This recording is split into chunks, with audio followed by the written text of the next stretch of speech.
విశాఖలోని అంబేద్కర్ భవన్లో శనివారం రాజ్యాంగ నిర్మాత అంబేద్కర్ స్థాపించిన మూక్ నాయక్ పత్రికకు 104 ఏళ్లు పూర్తయిన సందర్భంగా మీడియా సామాజిక న్యాయం అనే అంశంపై ప్రత్యేకంగా సదస్సు నిర్వహించారు.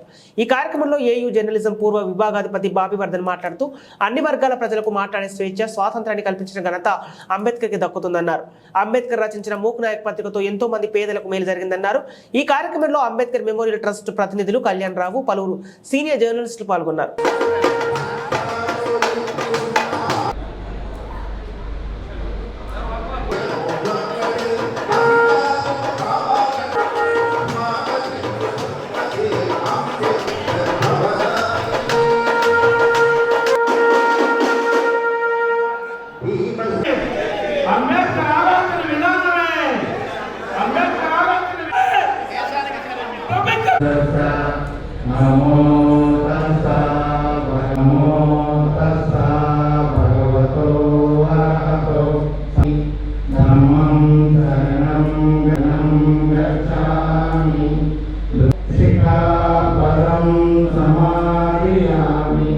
ప్రారంభించిన అనేక పత్రికలతో పాటు వారి స్ఫూర్తితో అక్షర అధ్యయనం చేసిన ఎందరో మహనీయుల స్ఫూర్తితో ఆ కార్యక్రమం సజావుగా పూర్తి చేశాం. ఇవాళ 2 సందర్భాలను పురస్కరించుకొని అంబేద్కర్ ట్రస్ట్, మెమోరియల్ ట్రస్ట్ ఈ కార్యక్రమాన్ని ఏర్పాటు చేసింది. ఒకటి, మన భారత రాజ్యాంగం అమల్లోకి వచ్చి వజ్రోత్సవాలు జరుపుకుంటున్న సందర్భం ఒకటి.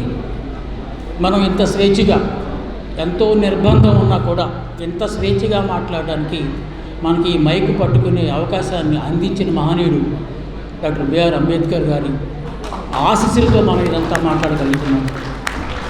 కొంచెం చిన్న విజ్ఞప్తి, మఫ్టీలో ఎవరైనా మన సోదరులు, పోలీస్ సోదరులు ఉంటే కేవలం మేము మాట్లాడిన వాస్తవాలను మాత్రమే అందించండి, లేకపోతే మా మీద అర్బన్ నక్సలైట్ అని చెప్పి మళ్ళీ ఏదో ఒక బిరుదు తగిలించే అవకాశం ఉంది. దయచేసి అలాంటిదే లేదు. మేము అట్టడుగు వర్గాల వాళ్ళం, వాయిస్లెస్గా మేమందరం అనుకుంటున్నాం. మా వాయిస్ని కూడా మీరు అప్పుడప్పుడు వినండి అని చెప్పి మీకు విజ్ఞప్తి చేస్తూ, అంబేద్కర్ గురించి చెప్పాలంటే మన వెనకున్న మూక్ నాయక్, అది మరాఠీ పత్రిక. మూక్ అంటే వాయిస్ లేనివాడు, మోగజనం అంటాం కదా, మోగజనగళం. అది ఎవరైతే అట్టడుగు వర్గాలు ఉన్నారో, ఎవరైతే నిమ్న జాతులు ఉన్నారో, ఎవరైతే దోపిడికి రాపిడికి గురవుతున్నారో, ఎవరైతే బానిసత్వంలో మగ్గుతున్నారో వాళ్ళందరికీ పిడికిలి బిగించే ఒక అవకాశాన్ని అక్షరాయుధాల ద్వారా సాధించాలని చెప్పి ఆ మహనీయుడు ప్రారంభించిన పత్రిక మూక్ నాయక్. అంబేద్కర్ ఇందాక మా కళ్యాణ్ రావు గారు చెప్పారు, గాంధీ కూడా ఆ రోజుల్లో పత్రికలు ప్రారంభించారు. యంగ్ ఇండియా, హరిజన్, రకరకాల పత్రికలు.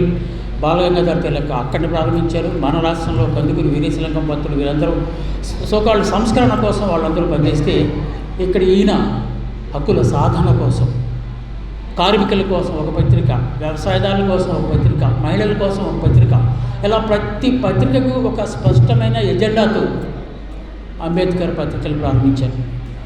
ఆ పత్రికలు అది సిద్ధించింది అనుకున్నాను, ఆ లక్ష్యం సిద్ధించింది అనుకున్న తర్వాత వాటిని ఆపేశారు.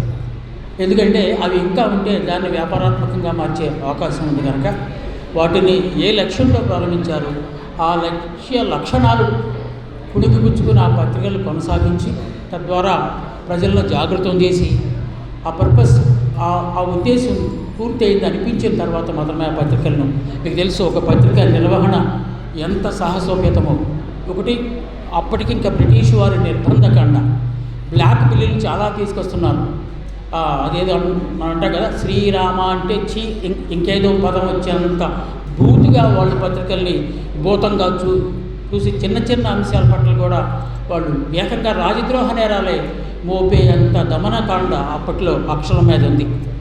అవన్నీ తట్టుకొని ఈ పత్రికలన్నీ ప్రారంభించిన మహనీయుడు డాక్టర్ బిఆర్ అంబేద్కర్. అతను స్పృశించిన అంశం అంటూ ఏది లేదు.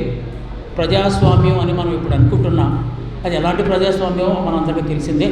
ప్రజాస్వామ్య సౌధము నిలబెట్టడానికి 4 ప్రధానమైన అంగాలు, legislature, executive, judiciary and the 4th estate, media.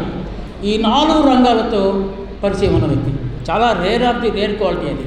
ఇన్ని రంగాలతో ఆయనకి పరిచయం ఎలా ఏర్పడింది అంటే, ఆయన చాలా దేశాలు అప్పటికే రాజ్యాంగాలు నిర్మించుకున్న దేశాలలోని రాజ్యాంగాలను పరిశోధించి శోధించి ఆ తర్వాత మన రాజ్యాంగాన్ని రాయడానికి పూనుకున్నారు. కనుక ఈ మధ్య ఒక వితండవాదం అని కొందరు సన్నాసులు, ఎందుకంటే వాళ్ళు కాషాయ వస్త్రాలు వేస్తున్నారు కనుక వాళ్ళు సన్నాసులు అంటున్నాను, వాళ్ళు ప్రారంభించారు. 230 మంది కలిసి రాశారు. ఒక అంబేద్కర్కే ఎందుకు ఉపయోగిస్తున్నారు అని చెప్పి ఒక అవివేకి అజ్ఞాని ఈ మధ్య యూట్యూబ్లో మాట్లాడుకునే విన్నాను. దానికి మనదైన స్టైల్లో వాస్తవాన్ని మనం వారికి సమాధానంగా మనం ఇచ్చాము. కానీ ఇప్పుడు మనం అనుభవిస్తున్న ఈ స్వేచ్ఛా ఫలాలు ఏవైతే ఉన్నాయో అవన్నీ ఆ మహనీయుడు మనకు ప్రసాదించిన ఫలితాలే అని చెప్పి మనం అందరం భావించాలి. నేను